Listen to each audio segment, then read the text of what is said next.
क्या एलियंस धरती को खत्म कर देंगे? पर एक मिनट, उससे पहले मैं आपको ये बताना चाहता हूँ कि एलियंस होते हैं या नहीं, इसका कोई डेफिनेट आंसर किसी के पास नहीं है। आज की इस वीडियो में एलियन से रिलेटेड जितने क्वेश्चंस और कन्फ्यूजन्स आपके माइंड में हैं, मैं उनको पूरी तरह से क्लियर कर दूंगा। तो हर बार की तरह वीडियो को एंड तक ज़रूर देखना। So let's get started.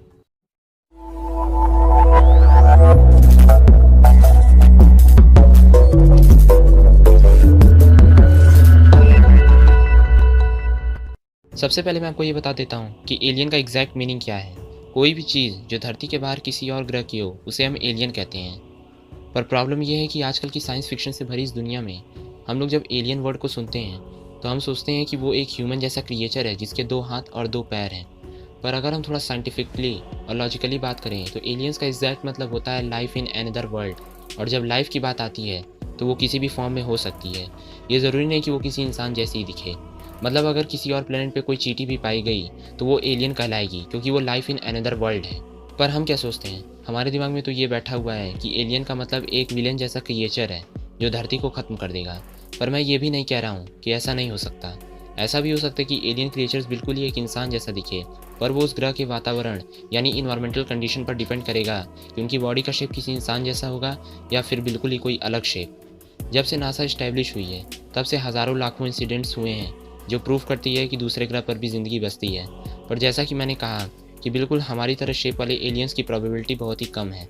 पर दूसरे ग्रह पर लाइफ एग्जिस्ट करती है, इस बात को नकारना बिल्कुल ही गलत होगा। दूसरे ग्रह पर लाइफ कैसे शुरू हो सकती है, इस बात को जानने से पहले हमें ये जानना होगा कि धरती पर ज़िंदगी की शुरुआत कैसे हुई। इसके लिए हमें उस समय में जाना होगा जब धरती काफ़ी यंग थी। साइंटिस्ट को अभी तक इसका एग्जैक्ट आंसर नहीं मिला है जो ये एक्सप्लेन कर सके कि आखिर इस यूनिवर्स में लाइफ शुरू कैसे हुआ। पर बहुत सारी थ्योरीज निकाली गई, जिसमें सबसे कॉमन थ्योरी ये कहती है कि लाइफ की शुरुआत धरती पे हुई। इस थ्योरी के हिसाब से लाइफ की शुरुआत धरती के शुरुआती समय के बने केमिकल अमीनो एसिड के चलते हुई, जो बहुत पहले से धरती पर थे, उस समय से जब धरती जस्ट फॉर्म ही हुई थी। ये थ्योरी बड़ी इंटरेस्टिंग थ्योरी है, क्योंकि ये जो वर्ड है ना, इत्तेफाक यानी कोइंसिडेंस, ये वर्ड क्या क्या करवा सकता है उसे इस थ्योरी में दर्शाया गया है। इस थ्योरी के हिसाब से अमीनो एसिड के मॉलिक्यूल्स आपस में टकराते रहते थे और ये रैंडमली लाखों सालों तक टकराते रहे। लाइफ की फॉर्मेशन के लिए एक प्रॉपर कॉम्बिनेशन चाहिए, पर वो स्ट्रक्चर लाखों सालों तक नहीं बन पाए।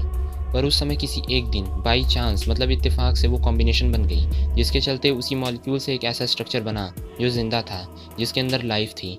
उसके अंदर सेल्फ अवेयरनेस भी थी और उस कॉम्बिनेशन के चलते पहले तो वो सेल वाली ऑर्गेनिज्म बनी, फिर धीरे धीरे करके कॉम्प्लेक्स जीव बनना शुरू हो गए। मैं श्योर हूँ कि आपने ये ज़रूर पढ़ा होगा कि धरती पे सबसे पहले लाइफ की शुरुआत समुद्र के अंदर हुई। तो यही थी उसके पीछे की कहानी, और इसलिए कहा जाता है कि जहाँ जल है वहीं जीवन है। दूसरी थ्योरी है पैंसपर्मिया की, जो ये कहती है कि लाइफ की शुरुआत किसी दूसरे ग्रह पर हुई और वो एस्ट्रॉइड्स, कॉमेट्स और प्लैनेटॉइड्स के जरिए इस ब्रह्मांड के अलग अलग ग्रहों में फैल गई, और इत्तेफाक से एक दो एस्ट्रॉइड धरती पे भी आ गए होंगे। ये तो ऑब्वियस सी बात है कि छोटे छोटे जीवाणु एस्ट्रॉइड पे सवार होकर एक से दूसरी जगह कोइंसिडेंटली ट्रांसपोर्ट हो सकते हैं। इस थ्योरी को बहुत सारे लोगों ने एक्सेप्ट किया।